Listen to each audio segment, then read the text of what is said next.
اس پر موجود ذمہ داران آئیٹا اور آج کے اس اجلاس میں موجود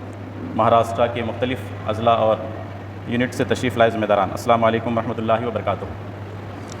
مجھے اس موقع پر ٹیم بلڈنگ اساتذہ تنظیموں کے تناظر میں اس پر کچھ ضروری نکات آپ حضرات کے گوشے گزار کرنے ہیں۔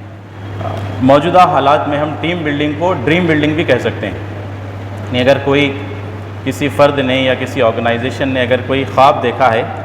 تو اس خواب کو سچ کرنے کے لیے جو سب سے ضروری اقدام ہوگا وہ ٹیم بلڈنگ کا ہوگا۔ تو موجودہ حالات میں جب ہم ٹیم بلڈنگ کہتے ہیں تو اصل میں team building is dream building, کہ ہم کسی خواب کو شرمندہ تعبیر کرنا چاہتے ہیں، اس کی طرف ہم پیش قدمی کرنا چاہتے ہیں۔ اور جس دور میں اور آپ اپنی جدوجہد کو یا اپنے کام کو جاری رکھے ہوئے ہیں، آپ ان حالات کا اگر ہم تجزیہ کریں تو محسوس ہوتا ہے کہ آج جو کوئی کام دنیا کے اندر ہو رہا ہے وہ ایک پروفیشنل اسپرٹ کے ساتھ ہو رہا ہے۔ اب اسکیٹرڈ ایکٹیویٹیز کے ساتھ، اسکیٹرڈ ایکٹیویزم کے ساتھ ہم کوئی گول کو اچیو نہیں کر سکتے۔ تو دنیا جس پروفیشنلزم کو اڈاپٹ کر چکی ہے، جس پروفیشنلزم کے ساتھ دنیا زمانہ آگے بڑھ رہا ہے، تو اسی پروفیشنلزم کو سمجھنا اور اس پروفیشنلزم کے تقاضوں کو پورا کرتے ہوئے آگے بڑھنا، یہ موجودہ حالات میں ہر چھوٹی اور بڑی تنظیم کی سب سے بڑی ضرورت بن چکی ہے۔ اور یہی کچھ ایٹیٹیوڈ آپ مختلف قسم کے اسلامک تنظیموں کے اندر بھی آج کے حالات میں دیکھیں گے کہ انہوں نے بھی بہت حد تک اپنے اسٹرکچر کو ایک پروفیشنل اسٹرکچر بنانے کی کوشش کی ہے۔ تو ایک پورے کے پورے پروفیشنلزم کو اپنے اسٹرکچر کا حصہ بنانے کی مختلف حیثیتوں میں آپ دیکھتے ہیں کہ پوری دنیا کے اندر یہ کوششیں ہو رہی ہیں۔ اصل میں ٹیم بلڈنگ کیوں ضروری ہے؟ ٹیم بلڈنگ اس لیے ضروری ہے کہ اگر ہم کسی گول کو اچیو کرنا چاہتے ہیں، ہمارے نزدیک کوئی ہدف ہے، کوئی گول ہے اور ہم اس گول کو اچیو کرنا چاہتے ہیں، تو دنیا کا ایک عام اصول یہ ہے کہ کسی گول کو اچیو کرنے کے لیے کلیکٹیو اسٹرگل کی ضرورت ہوتی ہے۔ اگر کلیکٹیو اسٹرگل ہوگی تو گول اچیو ہوگا، جلدی اچیو ہوگا۔ تو گول کو اچیو کرنا ہے تو ایک کلیکٹیو اسٹرگل کی ضرورت ہے، اور ایک کلیکٹیو اسٹرگل جب ہم کہتے ہیں تو کلیکٹیو جب کہتے ہیں تو بہت سارے لوگوں کا تصور ہمارے ذہن میں آتا ہے کہ اس اسٹرگل کے اندر بہت سارے لوگ ہوں گے، اور جب لوگ ہوں گے تو ان کی صلاحیتیں الگ الگ ہوگی، ان کے درمیان میں سوچنے اور سمجھنے کے جو پیمانے ہوں گے وہ الگ ہوں گے۔ تو الگ الگ صلاحیتوں کے، الگ الگ اورینٹیشن کے لوگ ایک ٹیم اپ ہوں گے، ایک ٹیم کی شکل میں وہ جمع ہوں گے، تبھی ہم اس کو ایک کلیکٹیو کہہ سکتے ہیں کہ وہ ایک گول کو اچیو کرنے کے لیے کچھ لوگ جمع ہوئے، ایک کلیکٹیو جو ہے انہوں نے ایک نیچر کو اڈاپٹ کیا۔ اور اس کلیکٹیو اسٹرگل کے لیے بڑی چیز یہ ہوگی کہ اس کلیکٹیو اسٹرگل کو ریزلٹ اورینٹڈ بنانا ہے، تو اس کلیکٹیو اسٹرگل کے اندر جتنے لوگ پارٹیسپیٹ کر رہے ہیں ان سب کا ایک ٹیم بننا ضروری ہوگا۔ اگر وہ ایک ٹیم کی حیثیت میں اپنے آپ کو بنانے کے اندر کامیاب ہوں گے تو اس ٹیم کے ذریعے وہ جو کلیکٹیو اسٹرگل کریں گے، اس کلیکٹیو اسٹرگل کے کچھ نتائج نکلیں گے جس کو ہم کہہ سکتے ہیں کہ وہ ریزلٹ اورینٹڈ ایکٹیویزم ہوگا۔ یعنی ریزلٹ اورینٹڈ بننے کے لیے کلیکٹیو اسٹرگل کو ایک اچھی ٹیم کی شکل میں، ایک اچھی ٹیم کی حیثیت میں اس کو وجود میں لانا ضروری ہوگا، تبھی وہ ریزلٹ اورینٹڈ ہو سکتی ہیں۔ اور ریزلٹ اورینٹڈ ہونے کے لیے دو چیزوں کا بڑا دخل ہوتا ہے، علم کا اور صلاحیت کا، نالج اور اسکل کا۔ اور یہ اختلاف آپ کو ہر دو افراد میں محسوس ہوگا کہ اگر دو لوگ ہوں گے تو ان میں نالج کی اور اسکل کی دونوں کے اندر ایک بہت بڑا اختلاف پایا جاتا ہے۔ تو اس نالج اور اسکل کو جو مختلف احباب کے اندر پائی جاتی ہے، ان کو کمبائن کرنا، ان کو ایک ٹیم کی شکل کے اندر لانا، اور جب اس ٹیم کی شکل کے اندر لائیں گے تبھی ہم ایک ریزلٹ اورینٹڈ کام کر سکتے ہیں، ایک اچھے آؤٹ کم کی طرف ہم آگے بڑھ سکتے ہیں۔ تو گول کو اچیو کرنے کے لیے کلیکٹیو اسٹرگل چاہیے، کلیکٹیو اسٹرگل کے لیے جو پیمانے ہو سکتے ہیں ان کو ایڈریس کرنا یہ سب سے بڑی ضرورت ہوتی ہے۔ اس کے بعد ایک ٹیم بنتی ہے، ایک ٹیم بلڈنگ کی طرف ہم آگے بڑھتے ہیں۔ ٹیم بلڈنگ میں چار چیزوں کا بڑا دخل ہوتا ہے۔ اب اگر اساتذہ تنظیموں کے یا آئیٹا کے تناظر میں کہیں تو ٹیم کی حیثیت آپ کی ایک پورے اسٹیٹ کی ٹیم بھی ہو سکتی ہے، آپ کی اپنے ریجن کی ٹیم بھی ہو سکتی ہے، آپ کی اپنی مقام کی ٹیم بھی ہو سکتی ہے۔ اگر کوئی مقام ہوگا تو وہاں چھوٹی چھوٹی سب یونٹس ہو سکتی ہیں، اس کی بھی ایک ٹیم ہو سکتی ہے۔ تو ٹیم کو ہم کامن سمجھیں کہ ایک اسٹیٹ کی ٹیم ہو یا ضلع کی ٹیم ہو یا کسی مقام کی ٹیم ہو یا کسی مقام پر الگ الگ جو ہے مختلف اسکولس اور اس طرح کی بہت ساری ٹیمیں ہو سکتی ہیں۔ تو ٹیم کو ہم اپنے ذہن میں رکھیں۔ ٹیم بلڈنگ میں چار چیزوں کا بڑا دخل ہے، یعنی اگر اس ٹیم اس ٹیم بلڈنگ کے ذریعے اگر ہم کوئی گول اچیو کرنا چاہتے ہیں تو اس میں 4 باتوں کا بڑا دخل ہے۔ پہلی چیز، کمٹمنٹ ٹو کامن آبجیکٹیوز اس ٹیم میں ہونا چاہیے، یعنی اس ٹیم کے ساتھ جڑے ہوئے جتنے افراد ہوں گے وہ سب کمیٹڈ ہوں اور ان کے آبجیکٹیوز کامن ہوں۔ اگر ٹیم میں افراد تو بہت زیادہ ہیں، تعداد کے لحاظ سے وہ ٹیم بہت بڑی ہے، لیکن کسی کامن آبجیکٹیو پر وہ سب لوگ جڑے ہوئے نہیں ہیں، کسی کامن آبجیکٹیو پر ان کے درمیان میں اتفاق نہیں ہے، تو وہ ٹیم بلڈنگ نہیں ہو سکتی یا وہ ٹیم کوئی گول کو اچیو نہیں کر سکتی۔ تو کمٹمنٹ ٹو کامن گولز یا کمٹمنٹ ٹو کامن آبجیکٹیوز، یہ پہلی ضرورت ہوگی۔ دوسری ضرورت، ڈیفائن رولز اینڈ رسپانسبلٹیز۔ اس ٹیم کے سامنے رولز اور رسپانسبلٹیز پوری طرح سے واضح ہونے چاہیے کہ انہیں کیا کام کرنا ہے، کس طرح سے کام کرنا ہے، اور اس ٹیم کے اندر یا اس آرگنائزیشن کے اندر جو ہیرارکی ہے کس کی کیا ذمہ داریاں ہیں، کس کا کیا رول ہے، یہ سب لوگوں کے سامنے پوری وضاحت کے ساتھ موجود ہونا چاہیے۔ تیسری چیز کسی بھی ٹیم کے لیے ضروری ہوتا ہے کہ ایفیکٹو ڈیسیجن میکنگ کا سسٹم ان کے پاس ہو۔ ایفیکٹو ڈیسیجن میکنگ، کوئی مسئلہ آیا فوراً اس مسئلے پر انہوں نے توجہ مبذول کی اور فوراً وہ کسی ڈیسیجن پر پہنچے۔ ایفیکٹو ڈیسیجن میکنگ، اور جو ڈیسیجن لیا گیا وہ ایفیکٹو کمیونیکیشن سسٹم کے ذریعے پوری آرگنائزیشن کے اندر سرکولیٹ ہو گیا۔ کوئی مسئلہ آیا، اس مسئلے پر غور کیا گیا، فیصلہ لیا گیا ڈیو پروسیس کے ذریعے، اور پھر اس فیصلے کو پوری آرگنائزیشن کے اندر یا پوری ٹیم کے اندر اس کو بہت ہی اچھی طرح سے اس کو کمیونیکیٹ کر دیا گیا۔ چوتھی چیز، گڈ پرسنل ریلیشن شپ۔ چوتھی چیز ہے کہ اچھے باہمی تعلقات۔ تو ایک ٹیم کے ریزلٹ اورینٹڈ بننے کے لیے ان 4 چیزوں کا بڑا دخل ہوتا ہے۔ اس میں پہلی چیز کہ کمٹمنٹ ٹو کامن آبجیکٹیوز، یہ بہت ضروری ہے۔ اگر کوئی ٹیم ہوگی تو اس کے سامنے اپنا گول بہت کلیئر ہونا چاہیے، کلیئرٹی آف گول پوری ٹیم کے پاس ہو۔ جو سمجھ اس ٹیم کو ہیڈ کرنے والے فرد کے پاس ہے، وہی سمجھ اس ٹیم کے آخری فرد کے پاس بھی ہونی چاہیے، جو فالوور کی حیثیت میں ہو، معاون کی حیثیت میں ہو، اپلیکنٹ کی حیثیت میں ہو۔ تو وہ کلیئرٹی آف گول پوری ٹیم کے اندر اوپر سے نیچے تک، نیچے سے اوپر تک ایک ہی طرح کا ہونا چاہیے۔ اگر کلیئرٹی آف گول ہوگی تو وہ ٹیم کوئی اپنے چیزوں کو اچیو کرنے کے اندر وہ آگے بڑھ سکتی ہے۔ تو بہت ضروری ہوگا کہ آبجیکٹیوز کو لے کر، گولز کو لے کر، اصولوں کو لے کر، ان کے مشن کو لے کر، اغراض و مقاصد کو لے کر کمپلیٹ پوری کی پوری ٹیم کے اندر کلیئرٹی ہونی چاہیے۔ گول کو لے کر کلیئرٹی ہونی چاہیے، کاموں کو لے کر کلیئرٹی ہونی چاہیے۔ تو کلیئرٹی آف گول یہ سب سے بڑی ضرورت ہے کہ پوری آرگنائزیشن کے سامنے اپنا ہدف اور اس کا مقصد پوری طرح سے واضح ہو۔ دوسری چیز، ڈیفائن اور رولز اینڈ رسپانسبلٹیز۔ ہر فرد کی کیا ذمہ داری ہے، اس کے کیا لیمیٹیشنز ہیں، اس کو کس حد تک جانا ہے، اس کو کس حد تک اپنا رول پلے کرنا ہے، یہ سب چیزیں فرد کے سامنے، اس ٹیم کا جو بھی حصہ ہوگا، اس ٹیم سے جو بھی جڑا ہوا ہوگا، اس کے سامنے رولز اینڈ رسپانسبلٹیز پوری طرح سے کلیئر کہ آرگنائزیشنز کے گول کو اچیو کرنے کے لیے وہ جس راستے کا اس نے انتخاب کیا ہے، اس راستے میں ایک فرد کا کیا رول ہو سکتا ہے، اس کا کیا کردار ہو سکتا ہے، اس کی کیا ذمہ داریاں ہو سکتی ہیں، ذمہ داران کی کیا ذمہ داریاں ہو سکتی ہیں، اس سے جڑنے والے لوگوں کی کیا ذمہ داریاں ہو سکتی ہیں، اس کو سپورٹ کرنے والے لوگوں کی کیا ذمہ داریاں ہو سکتی ہیں۔ تو ڈیفائنس رولز اینڈ رسپانسبلٹیز اور رولز اس ٹیم کے سامنے پوری طرح سے ڈیفائن ہونے چاہیے۔ اور تیسری چیز جو میں نے کہا کہ ایفیکٹو ڈیسیجن میکنگ، یعنی اگر وقت پر فیصلے نہ کیے جائیں تو وہ ٹیم آگے نہیں بڑھ سکتی۔ فیصلے وقت پر کیے جائیں اور پھر ان فیصلوں کو بر وقت کمیونیکیٹ بھی کیا جائے۔ کمیونیکیٹ کرنے کا آرگنائزیشن کے اندر ایک ہیلدی چینل ہو کہ جو کچھ سوچا جا رہا ہے، جو کچھ ڈسکشن کی جا رہی ہے، جو فیصلے لیے جا رہے ہیں، وہ بر وقت آرگنائزیشن کے ہر فرد تک کمیونیکیٹ ہو جائیں، ہر فرد تک وہ منتقل ہو جائیں۔ ٹیم کا ہر فرد ہونے والی گفتگو سے، لیے جانے والے فیصلوں سے اور ان فیصلوں کے بیک گراؤنڈ سے وہ اچھی طرح سے واقف ہو۔ اور چوتھی اور اہم چیز یہ ہے کہ اس پوری کی پوری ٹیم کے اندر گڈ پرسنل ریلیشنز ہونے چاہیے، اچھے باہمی تعلقات ہونے چاہیے۔ اگر اچھے باہمی تعلقات نہیں ہوں گے تو وہ ٹیم اپنے گولز کو اچیو کرنے کے اندر تیز رفتاری کے ساتھ آگے نہیں بڑھ سکتی ہے۔ ایک ہمارے پڑوسی ملک کے اندر ایک ایسے ہی ورک شاپ کے اندر دنیا کی ایک بہت بڑی کامیاب آرگنائزیشن کے آرگنائزر کو بلایا گیا تھا اور ان کو یہ عنوان دیا گیا تھا کہ آپ ٹیم بلڈنگ پر تقریر کریں یا ٹیم بلڈنگ پر ایک ورک شاپ کو آپ آرگنائز کریں۔ تو انہوں نے اپنی گفتگو کے بالکل ابتدائی حصے کے اندر، اخوان کے بڑے رہنما تھے، انہوں نے اپنے گفتگو کے ابتدائی مرحلے کے اندر ایک 10 منٹ کی ایکٹیویٹی کروائی۔ انہوں نے جو اس ہال کے اندر موجود لوگ تھے ان سے کہا کہ کوئی ایک فرد اٹھے اور اپنے دوسرے فرد کے بارے میں وہ جتنا جانتا ہے بتائے، کتنی دیر بولا جا سکتا ہے دیکھیں گے۔ تو وہاں اس محفل کے اندر جتنے لوگ موجود تھے، ایک فرد اٹھا اس نے اپنے ساتھی کے بارے میں بیان کیا. کوئی 1 منٹ بول سکا, کوئی 2 منٹ بول سکا, کوئی 3 منٹ بول سکا, لیکن کوئی 2-3 منٹ سے زیادہ وہ اپنے ساتھی کے متعلق باتیں نہیں کر سکا. تو انہوں نے اپنے بالکل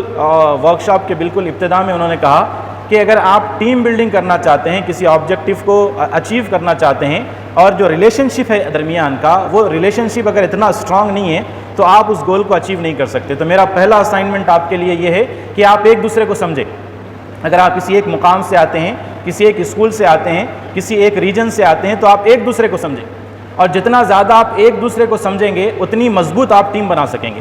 اگر آپ کے درمیان میں اچھے ریلیشنز نہیں ہوں گے تو آپ کوئی بڑا گول اچیو نہیں کر سکتے ہیں. تو میرا پہلا اسائنمنٹ آپ کے لیے کہ آپ ایک دوسرے کو سمجھیں. تو ایک اچھی ٹیم کے لیے ضروری ہوگا کہ اس ٹیم کے اندر جتنے احباب موجود ہیں ان کے ساتھ ایک آرگنائزیشنل ریلیشن شپ تو ہوتا ہی ہے, ایک تعلق, تنظیمی تعلق ہوتا ہے, آرگنائزیشن سے جڑے ہوئے فرد کی حیثیت میں ایک تعلق ہوتا ہے. وہ تعلق وہاں سے نکلے اور وہ تعلق جو ہے ایک اچھے پرسنل ریلیشن تک پہنچ جائے کہ اس فرد کے درمیان میں, دونوں کے درمیان میں کوئی حجاب نہیں ہے, کوئی پردہ نہیں ہے. اب ایک دوسرے کی صلاحیتوں سے دونوں واقف ہیں, ایک دوسرے کی کمزوریوں سے دونوں واقف ہیں. اگر ایک ٹیم میں اس طرح وہ ایک دوسرے کے قریب آ جائے کہ ایک دوسرے کے پوٹینشیلز کیا ہیں, ایک دوسرے کی اسٹرینتھ کیا ہے, ایک دوسرے کی کمزوریاں کیا ہیں, تو وہ ایک دوسرے کی مدد کر سکتے ہیں. ان کے جو پوٹینشیلز ہیں ان پوٹینشیلز کو گائیڈ کرنے کے اندر, اس کو ڈائریکشن دینے کے اندر وہ مدد کر سکتے ہیں.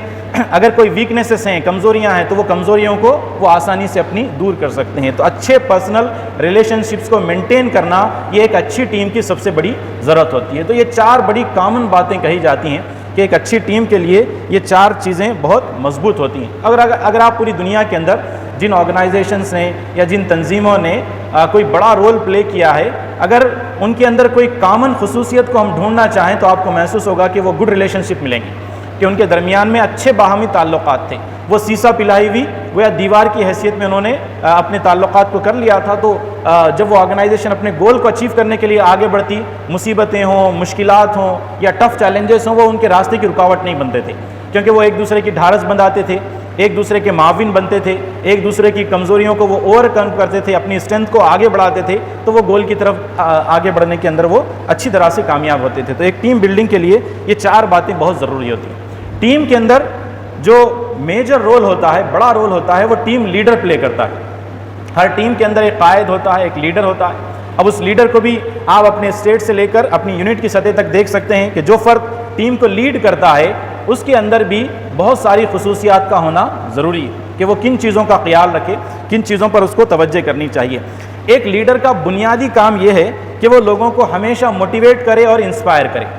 وہ حالات کی تکلیفیں ان کے سامنے نہ رکھے, حالات کے چیلنجز ان کے سامنے نہ رکھے, کام نہیں ہونے کی مختلف بہانے ان کے سامنے نہ رکھے, بلکہ اس کی نظر ہمیشہ اچیومنٹس پر ہونی چاہیے. وہ لوگوں کو موٹیویٹ کرتا رہے. اگر مان لیں کہ آپ نے 100 چیزوں کو کرنے کا ارادہ کیا تھا, کوئی ایک ہی چیز وہ کرنے کے اندر کامیاب ہوئے, تو لیڈر کا یہ ایٹیٹیوڈ ہوتا ہے کہ وہ ایک ہی چیز کو 100 کی طرح بیان کرتا ہے کہ وہ ایک ہی چیز ہم نے اچیو کی ہے. اسی ایک بات کو لے کر وہ اپنے کیڈر کو, اپنی ٹیم کو موٹیویٹ کرتا ہے, اس کو انسپائر کرتا ہے کہ یہ ایک آبجیکٹیو تھا, اس کی طرف آگے بڑھنے کے اندر ہم کامیاب ہوئے, اس کو اچیو کرنے کے اندر ہم کامیاب ہوئے, اس کے اندر ہم نے ایک بہت بڑا رول پلے کیا ہے. تو لیڈر کا بڑا کام یہ ہوتا ہے کہ وہ ہمیشہ لوگوں کو موٹیویٹ کرے, وہ ہمیشہ لوگوں کو انسپائر کریں, لوگوں کو مسائل سے اور لوگوں کو مصیبتوں کی طرف ان کی توجہ نہ کروائے, بلکہ مصیبتوں اور مسائل کے اندر سے اپرچونیٹیز کو کیسے نکالا جا سکتا ہے, مصیبتوں اور مسائل اور چیلنجز کے اندر سے اپرچونیٹیز کو, مواقع کو کیسے تلاش کیا جاتا ہے, یہ ہمیشہ قائد کی یا لیڈر کی نظر ہونی چاہیے. کہ وہ مشکلات کو بیان نہ کریں, بلکہ ان مشکلات کے اندر جو اچھا پہلو ہو سکتا ہے, جو لوگوں کو موٹیویٹ کرنے والا پہلو ہو سکتا ہے, جو اچھا پہلو ہو سکتا ہے, اس اچھے پہلو کو وہ نکالنے کی کوشش کریں. اگر ہم اس کی مثال اگر موجودہ حالات کے اندر دیکھیں, پوری دنیا کے اندر اسلام پر ایک قسم کی شدید ترین معرکہ آرائی جاری, مسلمانوں پر ظلم ہے, اسلام کے خلاف چیلنجز ہیں, اور ہر طرف ہم اسلاموفوبیا کی بات کرتے ہیں. تو جب ہم بار بار یہ چیزیں کہتے ہیں تو سننے والوں کی سائیکالوجی کے اندر ایک قسم کی ایک ایسی نفسیات پروان چڑھتی ہے, خوف کی نفسیات ان کے درمیان پروان چڑھتی ہے. تو اس کو بار بار کہنا لوگوں کو ڈی موٹیویٹ کرنا ہوتا ہے. لیکن ایک اچھا لیڈر اس کے اندر سے ایک اپرچونٹی نکالتا ہے کہ اگر پوری دنیا میں اسلاموفوبیا ہو رہا ہے, تو اس کا دوسرا اچھا پہلو یہ ہے کہ پوری دنیا اسلام کے بارے میں بات کر رہی ہے, چاہے وہ نگیٹو ہی صحیح ہو, لیکن اسلام آج پوری دنیا کا موضوع ہے. ہم چاہتے تھے کہ اسلام دنیا کا موضوع بنے, اسلام دنیا کا موضوع بن چکا ہے. چاہے وہ دہشت گردی کے حوالے سے ہو، چاہے وہ جہاد کے حوالے سے ہو، چاہے وہ اذان کے حوالے سے ہو، چاہے وہ پردے کے حوالے سے ہو. حوالے الگ الگ ہو سکتے ہیں، لیکن اس کے اندر اپرچونٹی کیا ہے؟ اپرچونٹی یہ ہے کہ پوری دنیا آج اسلام پر بات کر رہی ہے، اسلام کے اوپر زیادہ وقت وہ صرف کر رہی ہے، ان کے انٹلیکچوئلز بھی بات کر رہے ہیں، انہی چیزوں پر لوگ قوانین بنانے کی بھی بات کر رہے ہیں. تو پارلیمنٹ سے لے کر جو سوچنے اور سمجھنے والے فورمز ہو سکتے ہیں، وہاں سب جگہ آج اسلام موضوع بحث بنا ہوا ہے. اس کے اندر یہ اپرچونٹی ہے. تو ایک قائد کو یہ دیکھنا چاہیے کہ وہ لوگوں کو ڈی موٹیویٹ نہ کریں، بلکہ وہ لوگوں کو موٹیویٹ کرے، لوگوں کو انسپائر کرے، ان کو بتائے کہ یہ اپرچونٹی کریٹ ہوئی ہے. اب آپ کو رول پلے یہ کرنا ہے کہ آپ صحیح طرح سے اسلام ان کے سامنے پیش کریں. وہ جو ڈیبیٹ جاری ہے، اس ڈیبیٹ کے اندر اپنا موقف اچھے انداز میں لوگوں کے سامنے رکھیں، لوگوں کو موٹیویٹ کریں اور ان کو اپنی مشن کی طرف، اپنے آبجیکٹیوز کی طرف متاثر کرنے کی کوشش کریں. تو پہلا کام ایک لیڈر کا یہ ہے کہ وہ ہمیشہ لوگوں کو موٹیویٹ کرے، وہ ہمیشہ لوگوں کو انسپائر کرے. دوسری چیز یہ کہ leads by setting good example. یہ لیڈر کی سب سے بڑی ذمہ داری ہے کہ وہ سب سے پہلے رول پلے کرے، یعنی وہ ایگزامپل کو سیٹ کرے. اگر وہ کسی کام کو کرنے کا، کسی ہدف کو حاصل کرنے کی بات کرتا ہے تو سب سے پہلے اپنے آپ کو رکھے. اس کا رول سب سے بڑا ہونا چاہیے. اس میں وہ اپنے آپ کو ایگزامپل کے طور پر پیش کرے، مثال کے طور پر پیش کرے. اللہ کے نبی کی مثالیں ہم دیکھتے ہیں کہ لوگ خندق کھود رہے ہیں. خندق کھودنے کے درمیان میں ایک صحابی نے کہا کہ مجھے بھوک لگ رہی. انہوں نے بتایا کہ میرے پیٹ پر بھوک کی وجہ سے میں نے ایک پتھر باندھا ہے. تو اللہ کے نبی نے بتایا کہ میں نے تو اس پر، انہوں نے جب اپنا کرتا اٹھایا تو لوگوں نے دیکھا کہ اللہ کے نبی کے پیٹ پر تو 2 پتھر باندھے ہوئے. تو یہ لیڈر کا ایٹیٹیوڈ ہوتا ہے کہ اگر وہ کوئی کام کو کرنے کے لیے آگے بڑھتا ہے تو وہ لوگوں کو صرف انسٹرکشنز نہیں دیتا، لوگوں کو صرف جو ہے ڈکٹیٹ نہیں کرتا، لوگوں کو صرف جو ہے بتاتا نہیں ہے، بلکہ اس کام کو کرنے کے اندر وہ سب سے پہلے آگے بڑھ کر اپنے آپ کو پیش کرتا ہے، وہ سب سے آگے ہوتا ہے. تو دوسری چیز بڑی یہ ہوگی کہ leads by setting a good example. وہ ہمیشہ ایک اچھا ایگزامپل پریزنٹ کرے کہ لوگ دیکھیں کہ جو ٹیم لیڈر ہوگا وہ ٹیم لیڈر لوگوں کے درمیان میں ہمیشہ ایک ایگزامپل کو سیٹ کرنے والا، ایک مثال کو قائم کرنے والا، اس کو رول پلے کرتے رہنا چاہیے. تیسری چیز، help the team focus on task. تیسرا کام ٹیم لیڈر کا یہ ہو کہ وہ ہمیشہ پوری ٹیم کو ٹاسک کی طرف متوجہ کرے کہ جو انہوں نے ہدف بنایا ہے، جو انہوں نے فیصلہ کیا ہے، جس ہدف کو، اس فیصلے کو انہوں نے اختیار کیا ہے، وہ ہمیشہ لوگوں کو اس کی طرف دھکیلے. وہ دنیا کی دیگر باتوں کے اندر اپنے آپ کو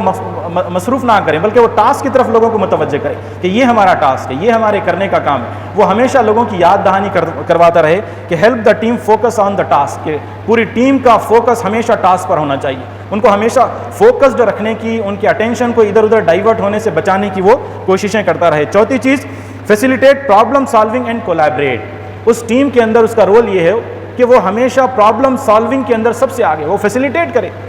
ایک ٹیم کو اپنے گول کو اچیو کرنے میں، اپنے مقاصد کو اچیو کرنے کے اندر اگر مشکلات پیش آ رہی ہو تو اس کا کام لوگوں کو فیسیلیٹیٹ کرنے والا ہو، لوگوں کو ایک جگہ جمع کرنا، ان کے درمیان میں ایک ہیلدی ڈسکشن کو، ایک اچھے انویرانمنٹ کو پروان چڑھانا کہ لوگ بیٹھیں، بات چیت کریں. اگر کوئی مسئلہ ہو رہا ہے تو اس مسئلے سے نکلنے کی وہ کوشش کریں. کسی مقام پر اگر آئیٹا پینیٹریٹ نہیں ہو رہی ہے، اگر خواتین کے اندر کام نہیں ہو رہا ہے تو لیڈر کا کام یہ ہے کہ خواتین کو بھی جمع کرے، اس موقع پر جتنے لیڈرز ہو سکتے ہیں سب کو جمع کریں اور ایک اچھی ہیلدی ڈسکشن کے انویرانمنٹ کو وہ پیدا کریں. لوگ بیٹھیں، بار بار بات کریں، لوگ اپنے اپنے ویو پوائنٹس کو رکھیں، کیا چیلنجز ہو سکتے ہیں رکھیں. اور لیڈر کا کام یہ ہے کہ اس ڈسکشن کو وہ انیشیٹ کریں، وہاں انسٹرکشنز نہ دیں، وہ بیٹھ کر اس پوری ڈسکشن کو سنیں. ہو سکتا ہے کہ لوگ جو گفتگو کر رہے ہیں وہ irrelevant ہو سکتی ہے، لیکن لوگوں کے درمیان میں گفتگو کرنے کا کلچر پروان چڑھے گا، اپنے مسائل پر غور کرنے کا کلچر پروان چڑھے گا، اپنے مسائل سے خود نکلنے کی عادت ان کے اندر پروان چڑھے گی. اگر لیڈر لوگوں کے درمیان میں فیسیلیٹیٹ نہیں کرے گا، جائے گا اور ڈکٹیٹ کر دے گا کہ وہ کسی مقام پر گیا، اس کے اپنے انالائسس ہیں کہ ہم آگے نہیں بڑھ رہے ہیں، یہ وجوہات ہیں، اور ان وجوہات کو بیان کر کر وہ واپس آ جائے تو ایک اچھی ٹیم نہیں بن سکتی ہے. اس کے لیے ضروری ہوگا کہ اس کا کام لوگوں کو انسٹرکشن دینے والا نہ ہو، بلکہ اس کا کام فیسیلیٹیٹ کرنے والا ہو. جو کام کرنے والے لوگ ہیں ان کو ایک ٹیبل پر جمع کر دیں اور ان کے درمیان میں ایک ڈسکشن کو آپ انیشیٹ کر دیں، ایک مسئلہ ان کے سامنے رکھ دیں اور لوگ اس پر بات کریں، لوگ اس پر ڈسکشن کریں، اور لوگ اپنے اپنے انویرانمنٹ کے اندر وہاں سے نکلنے کے سجیشنز ہو سکتے ہیں، راستے ہو سکتے ہیں، وہ لوگوں کو سجیسٹ کریں. اور لیڈر کو یہ کرنا چاہیے کہ ان راستوں میں سے وہ راستہ ان کے سامنے رکھ دے کہ اچھا یہ فیصلہ آپ نے کیا ہے، ٹھیک ہے، اس فیصلے کے ساتھ آپ آگے بڑھیں. بعض موقعوں پر ایسا ہوگا کہ وہ فیصلہ اس لیڈر کی منشا کے خلاف ہو سکتا ہے، وہ فیصلہ اس لیڈر کی حکمت کے خلاف ہو سکتا ہے، لیکن اس کو اس فیصلے کو اختیار کرنے کی کوشش کرنی چاہیے. کیونکہ بہرحال فیصلہ کرنے والے جو لوگ ہیں وہ آپ کی ٹیم کے لوگ ہیں، وہ ایک تجربے سے گزر سکتے ہیں. کہ اچھی مثال آپ کو سیرت کے اندر جنگ احد کی ملے گی. جنگ احد میں اللہ کے نبی کا کیا فیصلہ تھا؟ جنگ کہاں لڑی جائے؟ جنگ مدینہ میں رہ کر لڑی جائے. لیکن جو شرکا تھے ان کا کیا فیصلہ تھا کہ ہم کو جنگ باہر نکل کر لڑنی چاہیے۔ اللہ کے نبی چاہتے تھے کہ ہم مدینہ کے اندر رہ کر لڑیں، لیکن شرکا کے اندر جو نوجوان صحابہ تھے وہ بڑے جوشیلے تھے، جنگ بدر کی کامیابی سے وہ بہت سرشار تھے، وہ چاہتے تھے کہ ہم کو باہر نکل کر جنگ لڑنی چاہیے۔ اس کے باوجود کہ باہر نکل کر جنگ لڑنا مسلمانوں کے لیے خطرے کو دعوت دینا ہو سکتا ہے، لیکن اپنی ٹیم کی اس پوری کی پوری جوش کو، ان کے اس فیصلے کا اللہ کے نبی نے احترام کیا، اپنے فیصلے پر اس فیصلے کو ترجیح دی، اور مدینہ سے باہر نکل کر اللہ کے نبی نے جنگ لڑی۔ اس جنگ کے اندر نقصان ہوا، اس کے بعد اللہ کے نبی نے کبھی لوگوں سے یہ نہیں کہا کہ تم نے میری منشا کے مطابق فیصلہ نہیں کیا، آپ نے اس کی طرف لوگوں کو متوجہ نہیں کیا۔ پیچھے مڑ کر دیکھنا یہ لیڈر کی عادت نہیں ہوتی، کہ اگر آپ کہیں ناکام ہو گئے، کبھی آپ کو کوئی پشیمانی ہوئی، تو وہ افراد کا تعین نہیں کرتا کہ ناکامی اس وجہ سے ہوئی، اس وجہ سے ہوئی، اس فیصلے سے ہوئی، ان چیزوں کی طرف وہ نہیں دیکھتا ہے، وہ صرف حالات کا تجزیہ کرتا ہے، افراد کا تجزیہ نہیں کرتا، فیصلوں کے اندر جن لوگوں نے رول پلے کیا ہے اس کا تجزیہ نہیں کرتا، یا اپنی رائے کو لوگوں پر تھوپنے کی کوشش نہیں کرتا۔ اس کے باوجود کہ لوگوں کے اس فیصلے کی وجہ سے ناکامی ہوئی، اللہ کے نبی نے اس کا تذکرہ نہیں کیا، بلکہ اس کے اندر جو ان کی ٹیم کے اندر جو کمزوریاں تھیں ان کمزوریوں کو بیان کیا، کہ اس پہاڑ کے اوپر جو چھوٹے سے ایک ٹیم کو رکھا گیا تھا، اس ٹیم نے اپنا رول پلے نہیں کیا، تمہارے درمیان میں کوارڈینیشن کی کمی تھی۔ قرآن کی آیتیں آئیں تو اس میں کہا گیا کہ اس جنگ احد کے اندر ناکامی کی وجہ یہ تھی کہ تم ایک ٹیم نہیں تھے، جیسے جنگ بدر کے اندر تم ایک ٹیم تھے، لیکن جنگ احد کے اندر تم ایک ٹیم نہیں تھے، تمہارے لیڈر نے کہا کہ تمہیں وہاں ٹھہرنا ہے، اور اگر یہاں پر جنگ ختم بھی ہو جائے تو تمہیں اپنے مقام کو چھوڑنا نہیں ہے، تم نے ان کے انسٹرکشنز کو فالو نہیں کیا، تمہارے درمیان میں ایک ٹیم بلڈنگ نہیں تھی، تم ایک ٹیم کی طرح کام نہیں کر رہے تھے، لہٰذا اللہ تعالیٰ نے تمہیں جزوی شکست سے دوچار کیا تاکہ تم اپنا تجزیہ کر سکو، تمہارے درمیان میں جو کمزوریاں ہیں ان کمزوریوں کا آپ تجزیہ کر سکو۔ تو ایک لیڈر ہمیشہ فیسیلیٹیٹ کرنے والا ہوتا ہے، لوگوں کی رائے کو وہ سنے اور لوگوں کی رائے کو بنانے کی کوشش کرے، ان کو گائیڈ تو کر سکتا ہے، ڈائریکشن دے سکتا ہے، مشورہ دے سکتا ہے، لیکن کوئی فیصلہ ان کے اوپر نافذ نہیں کر سکتا، فورسلی ان کو اس کے لیے اگری نہیں کر سکتا۔ یہ چوتھی چیز ٹیم لیڈر کے اندر ہونی چاہیے۔ پانچویں چیز کہ وہ انکریج کرے کریٹیوٹی کو اور رسک ٹیکنگ کو،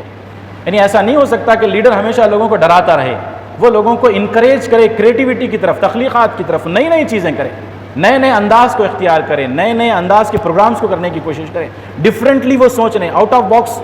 جو ہے جا کر بھی لوگ کچھ نئی نئی چیزیں کرنے کے لیے لوگوں کو آمادہ کریں، کہ ایک جو بندھا ہوا نظام ہے اس بندھے ہوئے نظام کی طرف لوگوں کو متوجہ نہ کرے، بلکہ اس کے علاوہ بہت سارے اور طریقے ہو سکتے ہیں، بہت سارے اور مینس ہو سکتے ہیں، بہت سارے اور ایکٹیویٹیز ہو سکتے ہیں، لوگوں کو متوجہ کریں کہ اس کی طرف وہ جائیں، نئی نئی چیزوں پر غور کریں، نئی نئی چیزوں کی طرف ان کی توجہ ہو، اور اس کے ذریعے سے ایک کریٹیوٹی کا ماحول پیدا ہو کہ نئی نئی چیزیں اس کے درمیان میں ہو رہی ہیں، اور نئے نئے انداز اختیار کرتے ہوئے اپنی بات کو لوگوں تک پہنچانے کی کوشش کر رہے ہیں۔ تو ہمیشہ ایک ٹیم لیڈر کو لوگوں کو انکریج کرنا چاہیے کہ الگ الگ طریقے سے وہ سوچ رہے ہوں تو اس سوچنے کی حوصلہ افزائی کی جائے، اس کی طرف لوگوں کو متوجہ کیا جائے، اور لوگوں کو آمادہ کیا جائے کہ وہ رسک لیں۔ کوئی بھی کام دنیا کے اندر بغیر رسک کے نہیں ہو سکتا۔ اگر ہم ایسے فیصلے کریں کہ جس کے اندر ہمارے سامنے کوئی چیلنج ہی نہیں ہے، ہمارے سامنے کوئی مسئلہ ہی نہیں ہے، تو ہم کوئی بڑا کام نہیں کر رہے ہیں۔ تو رسک ٹیکنگ کی عادت لوگوں کو دلوائیں کہ آپ رسک لیں۔ اچھے حالات کے اندر سب لوگ کام کر سکتے ہیں، خراب حالات کے اندر، ناموضوع حالات کے اندر کام کرنا، ناموضوع حالات کے اندر رسک لینے کی کوشش کرنا، لیڈر لوگوں کو متوجہ کرے کہ وہ رسک لیں، رسک لے کر اپنے ٹاسک کو یا اپنے ہدف کو کرنے کی طرف وہ آگے بڑھیں، تو لوگوں کو انکریج کرتا ہے لیڈر کہ وہ کریٹیولی سوچیں اور وہ رسک ٹیکنگ کی عادت ان کے اندر پڑھے۔ چوتھی اور آخری چیز کہ وہ لوگوں کے جو کنٹریبیوشنز ہوتے ہیں، اپنی ٹیم کے افراد کے جو کنٹریبیوشنز ہوتے ہیں، ان کنٹریبیوشنز کو ہمیشہ لیڈر ریکگنائز کرتا ہے اور اس کو سیلیبریٹ کرتا ہے، کہ اگر کسی ٹیم کے اندر کسی مقام پر کسی فرد نے اچھا رول پلے کیا، کسی فرد نے اچھا کام کیا، تو اس کے کام کو ریکگنائز کیا جائے، چاہے وہ کام تھوڑا ہی کیوں نہ ہو، اس کام کو ریکگنائز کیا جائے، اس کام کو سیلیبریٹ کیا جائے۔ اور ایک اچھے لیڈر کی پہچان یہ ہے کہ اگر کسی مقام پر کسی ٹیم نے کوئی کام کرنے کے اندر وہ ناکام ہوئی ہے تو ناکامی وہ اپنے سر لیتا ہے، کامیابی اپنے ساتھیوں کے سر باندھتا ہے۔ یہ ایک اچھے لیڈر کی علامت ہے کہ اگر کسی ٹیم نے کوئی ٹاسک بنایا ہے، اس ٹاسک کو کرنے کے اندر وہ ناکام ہوئی تو لیڈر کہتا ہے کہ اس ناکامی کی ذمہ داری میں لیتا ہوں، اور اگر کوئی کامیابی ہوتی ہے تو کامیابی کا سہرا پہننے کے لیے وہ آگے نہیں آتا، وہ اپنی پوری ٹیم کو آگے کرتا ہے کہ اگر یہ کوئی اچھا کام ہوا ہے تو یہ ٹیم ایفرٹ کے ذریعے ہوا، ان سب لوگوں کی کوششوں سے ہوا ہے۔ اگر اس میں کسی کا نمایاں رول ہے تو اس کو ریکگنائز کرتا ہے، اور ریکگنائز کرنے کے ساتھ ساتھ اس کو لوگوں کے سامنے سیلیبریٹ کرنے کے لیے اس کو آمادہ کرتا ہے۔ ڈاکٹر APJ عبدالکلام کا وہ واقعہ آپ نے سنا ہوگا کہ جس وقت ایک میزائل بنانے کے اندر یا سیٹلائٹ بنانے کے اندر ان کی ٹیم ناکام ہوئی تھی، وہ ٹیم کے ایک ممبر تھے، جب ٹیم ناکام ہوئی تو ٹیم کا جو لیڈر تھا وہ پریس کانفرنس دینے کے لیے آگے آیا. جب وہ پوری ٹیم کے دیگر لوگ جا رہے تھے تو ٹیم کے لیڈر نے کہا کہ تم کو آگے جانے کی ضرورت ہے, اگر تم جاؤ گے تو ڈی موٹیویٹ ہو جاؤ گے. تو وہ آگے بڑھتا ہے, پریس کانفرنس کو فیس کرتا ہے, اور پریس کانفرنس کے اندر جو چھپتے ہوئے سوالات ہیں ان سب سوالات کا وہ جواب دیتا ہے, اور وہ پوری ناکامی کی ذمہ داری اپنے سر لیتا ہے کہ ہاں اس میں ہم سے یہاں کوتاہیاں اور غفلت ہوئی, اس پوری ذمہ داری وہ اپنے سر لیتا ہے. لیکن 3-4 سال کے بعد وہ ٹیم کامیاب ہو جاتی, اور جو وہ کرنا چاہتے تھے وہ کامیاب ہو گیا معاملہ. اب اس کے بعد پھر ایک پریس کانفرنس ہونے والی ہوتی ہے, تو اس ٹیم کا لیڈر کہتا ہے کہ اب پریس کانفرنس تم لوگ لوگے, اب تم جاؤ, میری پریس کانفرنس کے اندر کوئی ضرورت نہیں. تو کوئی چیز کو سیلیبریٹ کرنا ہو تو سیلیبریٹ کرنے کا صحرا وہ اپنی ٹیم کے سر باندھے, اور کوئی چیز ٹاسک کو اچیو کے اندر ناکامی ہوتی ہے تو لیڈر اس ناکامی کو اپنے حصے میں رکھتا ہے, کامیابی کو اپنے ساتھیوں کے حصے میں ڈالتا ہے. اس ایٹیٹیوڈ کے ذریعے ایک اچھی ٹیم ہم بنا سکتے ہیں, اور ایک لیڈر کی ان اورینٹیشن کے ساتھ ایک ٹیم بلڈنگ کی طرف وہ آگے بڑھ سکتی ہے اور اپنے گولز کو وہ اچیو کر سکتی ہے. تو اس موقع پر کچھ ضروری چیزیں میں نے آپ حضرات کے سامنے رکھی ہیں, وقت ختم ہو چکا ہے. ایک ٹیم کے اندر 4 اہم اصول ہوتے ہیں کہ آپ اس کو سرسری طور پر یاد رکھ سکتے ہیں کہ آپ ٹیم کو فارم کرتے ہیں, اس کے بعد ایک اسٹارمنگ کا سیشن آتا ہے, ایک نارمنگ کا سیشن آتا ہے, فیز آتا ہے, اس کے بعد ایک آخری فیز آتا ہے جس کو ہم کہتے ہیں پرفارمنگ کا فیز. یعنی ایک ٹیم بالکل اول موقع پر پرفارم نہیں کرتی, اس کے جو پرفارمنس کا اسٹیج ہے وہ چوتھا اسٹیج ہوتا ہے. اس چوتھے اسٹیج سے پہلے وہ 3 اسٹیجز سے گزرتی ہے. تو ہر ٹیم کو اس بات کا اندازہ ہونا چاہیے کہ جب وہ ٹیم ہے یا کوئی آرگنائزیشن ہے یا کوئی یونٹ ہے تو وہ 4 فیزز سے گزرے گی. وہ پہلے درجے میں پرفارم نہیں کر سکتی. تو پہلے فارمنگ کا فیز ہوگا کہ وہ ایک ٹیم کی شکل میں بننے کی کوشش کریں گے. اس میں جو میں نے ابتدا میں گفتگو کی کہ وہ بہت ضروری ہوتا ہے کہ ان کے سامنے اپنے گول کی کلیئرٹی ہونی چاہیے, اچھی طرح سے ان کے درمیان میں انڈرسٹینڈنگ ہونی چاہیے, ان کے پرسنل ریلیشنس اچھے ہونے چاہیے. اگر یہ سب چیزیں نہیں ہوں گی تو دوسرا مرحلہ آتا ہے اسٹارمنگ کا, یعنی وہ ٹیم ٹوٹ پھوٹ کا شکار ہو جائے گی, ان کے اندر اختلاف آرا پیدا ہو جائے گا, وہ ایک ٹیم کی حیثیت میں کام نہیں کریں گے, ان کے اندر اختلافات ہوں گے, مسائل ہوں گے, اور مسائل اور اختلافات ہمیشہ اس ٹیم کا مقدر بن جائیں گے. تو اگر فارمنگ کے اندر کمٹمنٹ کے اندر کمی ہوگی, گولز کی کلیئرٹی لوگوں کے سامنے نہیں ہوگی, تو وہ دوسرے مرحلے کے اندر وہ ٹوٹ پھوٹ کا شکار ہوگی. اگر یہ نہیں ہوگا تو تیسرا مرحلہ ہوگا, تو اس تیسرے مرحلے کو آپ کہیں گے کہ نارمنگ کی سچویشن ہوگی, کہ جہاں لوگ ایک دوسرے کو سمجھنا شروع کریں گے, ایک دوسرے کی صلاحیتوں سے واقف ہوں گے, اور سمجھیں گے کہ ہم سب ایک ٹیم ہیں, کوئی ایک فرد کوئی گول اچیو نہیں کر سکتا, سب کو مل جل کر کسی گول کو اچیو کرنا ہوگا, وہ اس جتھے سے نکل کر کوئی بڑا رول پلے نہیں کر سکتا. یہ ریئلائزیشن کی کیفیت آتی ہے کہ لوگ ریئلائز کرتے ہیں کہ ہاں ہم ایک ٹیم ہیں, ہم سب کو مل کر یہ کام کرنا ہوگا, تبھی ہم کسی گول کو اچیو کرتے ہیں. اور اس کے بعد چوتھا اسٹیج آتا ہے جس کو ہم کہتے ہیں کہ پرفارمنگ کا اسٹیج, کہ وہ ٹیم پرفارم کرنے لگتی ہے, ڈیلیور کرنے لگتی ہے, اچیو کرنے لگتی ہے. تو ان 3 اسٹیجز کے بعد وہ پرفارمنگ کی اسٹیج کے اندر پہنچتی ہیں. تو ان چیزوں کو سامنے رکھ کر ہم ایک اچھی ٹیم کو بلڈ کر سکتے ہیں, ایک اچھے انوائرمنٹ کو بلڈ کر سکتے ہیں, جس کے ذریعے ہم اپنے آبجیکٹیوز کو اچیو کر سکتے ہیں. اس میں ایک بڑی چیز ہوتی ہے کہ پوری ٹیم کا بیہیویئر کیا ہو, یعنی ایک ٹیم کے بیہیویئر کا بھی بڑا دخل ہوتا ہے. وقت نہیں ہے کہ اس پر تفصیل سے کوئی گفتگو کی جا سکے. تو ٹیم بیہیویئر کے اندر بھی کچھ بنیادی باتیں ہو سکتی ہیں جس کو ہمیں اپنے ذہن کے اندر رکھنا ہوگا, کہ ٹیم کے اندر ہم کمپٹیشن کے بجائے کوآپریشن کے کلچر کو پروان چڑھائیں, کہ لوگ کمپیٹ کر رہے ہیں, ایک دوسرے سے آگے بڑھنے کی کوشش کر رہے ہیں. تو کمپٹیشن کے کلچر سے ٹیم کا فائدہ نہیں ہوتا, کوآپریشن کے کلچر سے ٹیم کا فائدہ ہوتا ہے. اسی طرح سے لوگوں کے درمیان میں اگر کنفلکٹ ہوتا ہے تو اس کو ریزالو کرنے کی پرماننٹ کوششیں ہونی چاہیے.